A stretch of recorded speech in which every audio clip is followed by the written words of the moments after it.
Hi friends, ഇന്ന് ഞാൻ പോകുന്നത് നിലമ്പൂർ തേക്ക് മ്യൂസിയത്തിലേക്കാണ്. മലപ്പുറം ജില്ലയിലെ നിലമ്പൂർ ടൗണിൽ നിന്ന് ഊട്ടിയിലേക്ക് പോകുന്ന റോഡിലൂടെ 4 കിലോമീറ്റർ സഞ്ചരിച്ചാൽ നമുക്കവിടെ എത്താം. ലോകത്തിലെ ഏറ്റവും പഴക്കമുള്ള തേക്കിൻ തോട്ടം കാണാൻ പോകുന്ന പോക്കാണ്. ദേ നോക്കിയേ, നല്ല മനോഹരമായ കാഴ്ചകളും കാണാം. എന്തായാലും ഞാൻ മ്യൂസിയത്തിലെത്തി. ഞായറാഴ്ചയാണ് പോയത്, അതുകൊണ്ട് തന്നെ നല്ല തിരക്കുണ്ടായിരുന്നു. കൗണ്ടറിൽ നിന്ന് ടിക്കറ്റ് എടുത്ത ശേഷം അകത്തേക്ക് കയറി. നേരെ പോയത് മ്യൂസിയത്തിനുള്ളിലേക്കാണ്.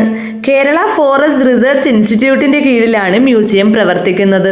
ഇനി മ്യൂസിയത്തിന്റെ അകത്തെ കാഴ്ചകളിലേക്ക് പോകാം.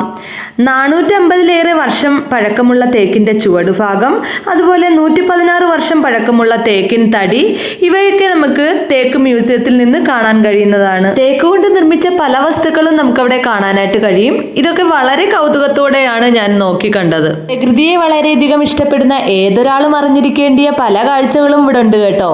ഇനി മ്യൂസിയത്തിന്റെ പുറം കാഴ്ചകളുമായി അടുത്ത വീഡിയോയിൽ കാണാം. ടാറ്റാ.